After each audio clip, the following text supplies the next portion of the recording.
Ich möchte nun Donna Leon begrüßen. Sie ist einzigartig, sie ist eine brillante Frau mit Herz und Humor und einer enormen Schaffenskraft. Eine Frau, die uns mit Commissario Brunetti beschenkt, der nicht nur Mörder zur Strecke bringt, sondern uns auch so wunderbar an seinem Familienleben teilnehmen lässt. Donna Leon ist Bestseller-Autorin. Ihre Bücher werden jedes Jahr in über 30 Sprachen übersetzt. Und ganz nebenbei hilft sie uns als hoch engagierte Botschafterin, länger gesund und aktiv zu bleiben. Wir freuen uns daher sehr auf ihr Einführungsreferat. Dear Donna, the stage is yours. I just described everybody how sensational you are.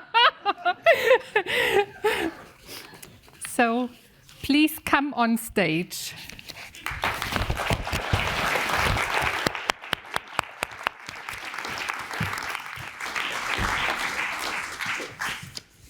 Oh, wow, everybody's here. Good afternoon.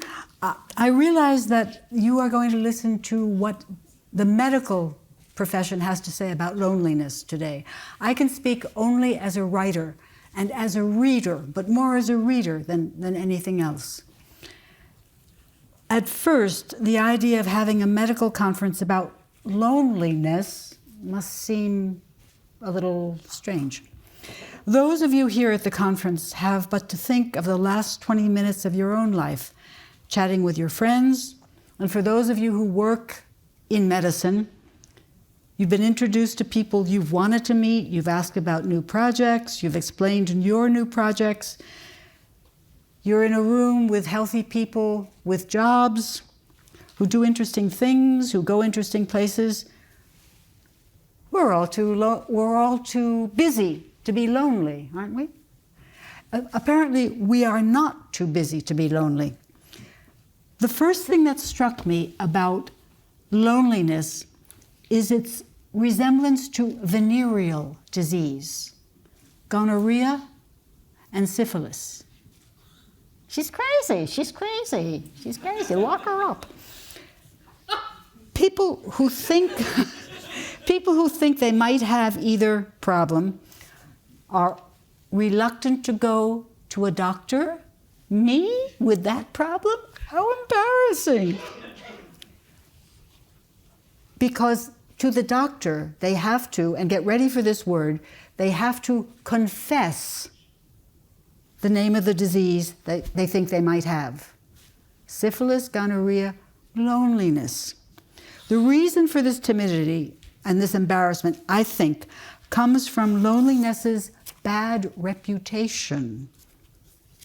Only losers are lonely, which I think reminds me, or makes me think that it would be a great tune for a country western song.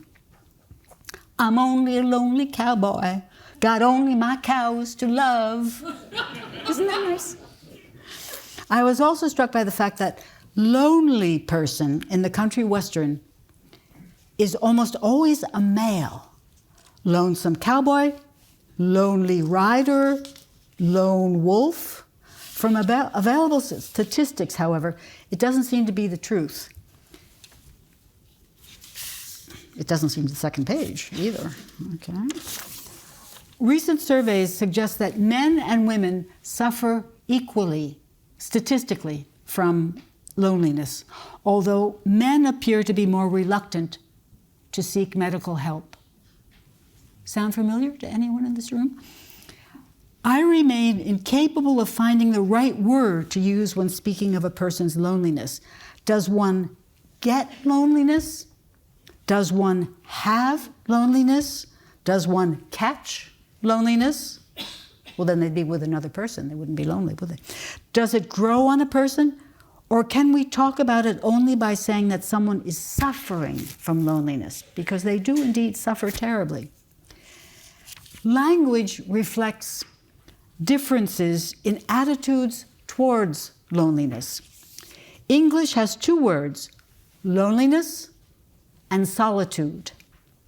Loneliness is unquestionably bad and the source of suffering, for the word strongly suggests lack of friends or the solace of human company. Solitude, in English, however, is neutral and refers to the situation in which a person lives alone by choice. The word also legitimizes a person's choice of solitude and the pleasure they may take from it. Well, it's an English word. Then what about solitary confinement, a juridical term? Those weasel words that the judicial system uses and that are so popular among people who run prisons. Solitary, okay, that's clear enough. The person is alone. The person is solitary. The confinement that tends to neutralize that word refers to a metal box that usually measures 2 by 3 meters, alone. What strikes me here is the way this description of what in fact is torture is meant to be softened by the name given to it, suggestive of a Kempinski hotel. The Italians, bless them, have only one word, solitudine, and it does not name a situation that Italians think is pleasant. To the best of my knowledge, the Italians have no neutral word to describe being alone. Da solo is 2 words, which I see as a linguistic assertion of the Italians' dislike and suspicion of solitudine, as though their vocabulary had sniffed at the idea of a human being left alone for long periods of time and didn't like the smell of it.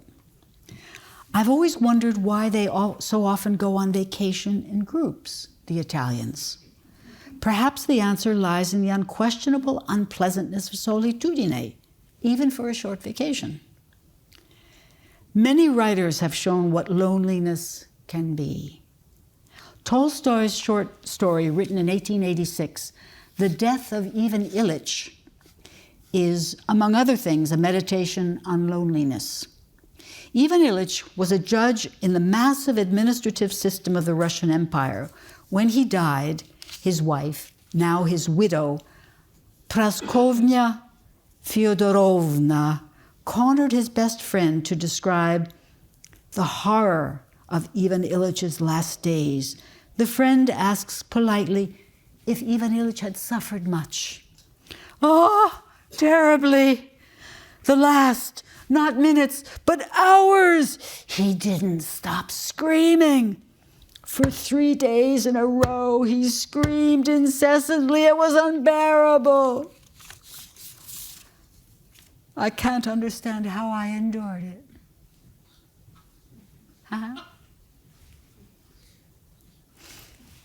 It could be heard through 3 doors. Ah, what I have suffered. Was it even Ilyich perhaps suffering from loneliness? If this is the way his wife describes his last passion of pain? I recall a scene from a children's book I read many years ago in which the animals go in search of something, but the more they looked, the more it wasn't there. The opposite is true of recent medical interest in loneliness, for the more the doctors look, the more of it is there. Not only is solitude found to be far more common than previously believed, but it is also increasingly linked with all sorts of nasty things: heart disease, dementia, strokes, and suicide. So serious has the problem become that governments are discovering it, to the extent that both Britain and Japan have ministers of loneliness, and Sweden has a minister for social affairs. Many European countries, as well as the United States, are now devoting thought, time, and money to finding ways to combat loneliness, especially among the old, who suffer most from it. Poets have tried to describe sadness, loneliness, depression, long before those words entered the normal vocabulary of the educated person. Coleridge, one of the great English Romantic poets, was much given to sadness. His situation was made worse by his addiction to opium, the drug of choice of the 19th century. In his Dejection Ode, which is a long and very beautiful poem, written more than 200 years ago, he tried to explain what sadness and loneliness felt like.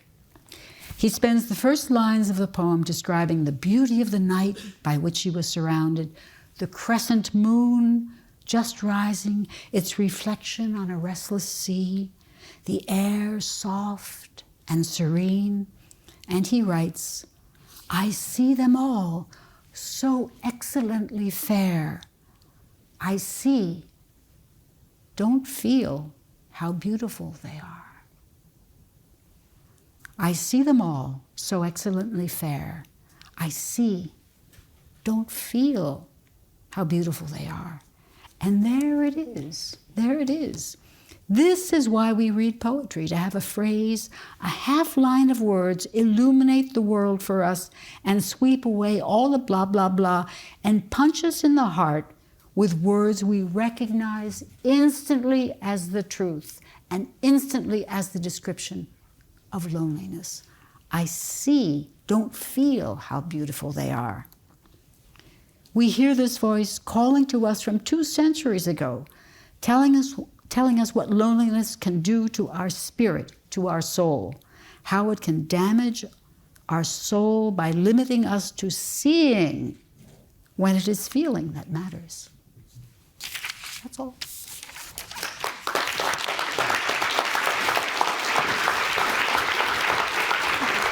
Dear Donna, thank you very much. You have to wait. Actually, Donna said before. Who won the keratin? Who won the keratin contest? I admitted Donna's keratin levels were better than mine. Always established a high tone. Thank you. Donna, thank you very much.